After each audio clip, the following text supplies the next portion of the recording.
miss all of you so much. I'm here to help if you guys need anything. I know that I sent out my email to all the parents in the beginning of this semester, so you guys have that. So please reach out if you guys need any assistance. I miss you guys so much, so I had the idea to read a story to you guys, and I'm going to have a follow-up activity so that you guys can do something fun while you're at home doing your schoolwork. If you guys have ever read The Three Little Pigs, you guys are pretty much all familiar with that.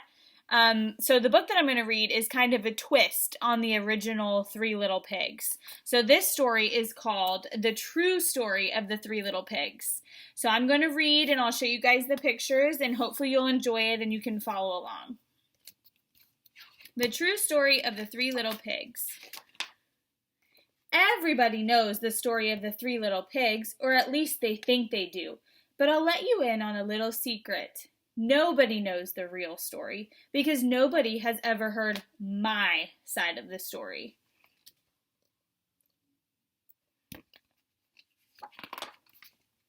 I'm the wolf, Alexander T. Wolf. You can call me Al. I don't know how this big bag wolf thing got started, but it's all wrong. Maybe it's because of our diet. Hey, it's not my fault wolves eat cute little animals like bunnies and sheep and pigs. That's just the way we are. If cheeseburgers were cute, folks would probably think you were big and bad too.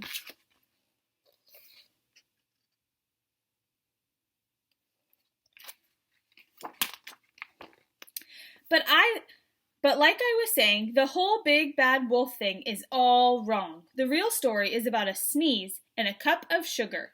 This is the real story.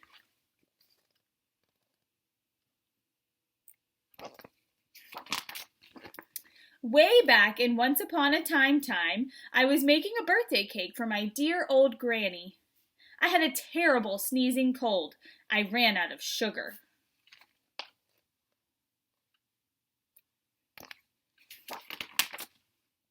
So I walked down the street to ask my neighbor for a cup of sugar. Now this neighbor was a pig, and he wasn't too bright either. He had built his whole house out of straw. Can you believe it?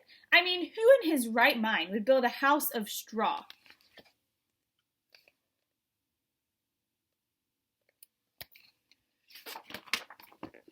So of course, the minute I knocked on the door, it fell right in. I didn't want to just walk into someone else's house, so I called, little pig, are you in? No answer. I was just about to go home without the cup of sugar for my dear old granny's birthday cake. That's when my nose started to itch. I felt a sneeze coming on. Well, I huffed and I snuffed.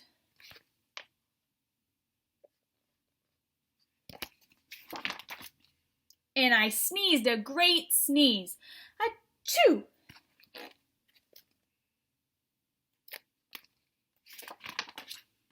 And you know what? The whole darn straw house fell down, and right in the middle of the pile of straw was the first little pig, dead as a doornail.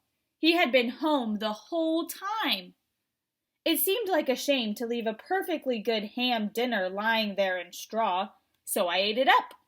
Think of it as a big cheeseburger just lying there.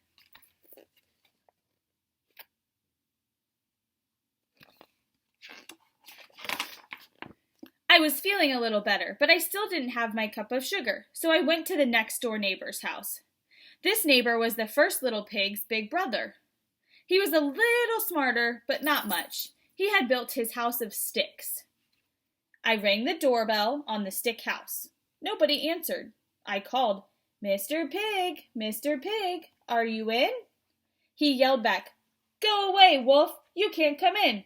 I'm shaving the hair on my chinny chin chin.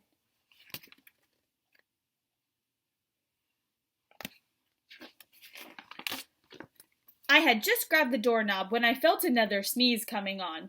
I huffed and I snuffed. I tried to cover my mouth, but I sneezed a great sneeze. And you're not going to believe it, but this guy's house fell down just like his brother's. When the dust cleared, there was the second little pig, dead as a doornail. Wolf's honor.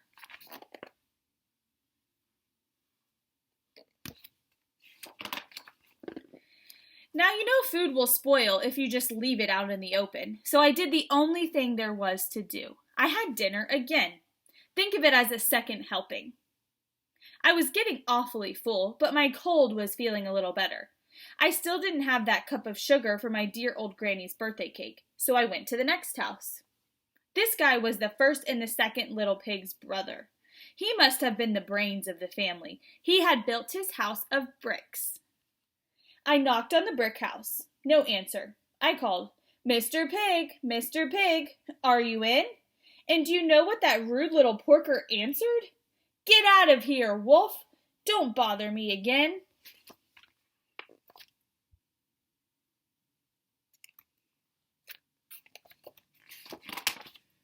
Talk about impolite. He probably had a whole sack full of sugar, and he wouldn't give me even one little cup for my dear sweet old granny's birthday cake. What a pig! I was just about to go home and maybe make a nice birthday card instead of a cake, when I felt my cold coming on. I huffed, and I snuffed, and I sneezed once again. Then the third little pig yelled, "And your old granny can sit on a pin."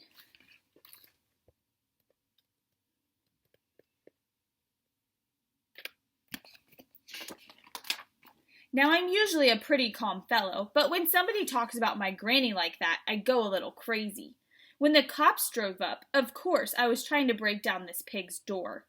And the whole time I was huffing and puffing and sneezing and making a real scene.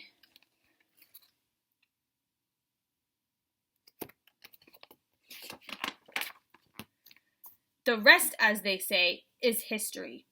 The news reporter found out the 2 pigs I had for dinner. They figured a sick guy going to borrow a cup of sugar didn't sound very exciting, so they jazzed up the story with all the huff and puff and blow your house down, and they made me the big bad wolf. That's it, the real story. I was framed.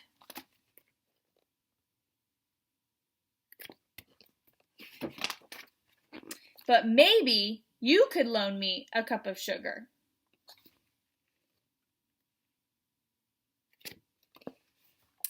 The end. So here's the cover of the book. I hope you guys enjoyed it. I'm going to send Miss Moore a link to a worksheet or a little activity that you guys can do that follows along with the book so that you can have something to enjoy after you listen to the story. If you guys have any questions, like I said, please reach out. I'm here to help you guys.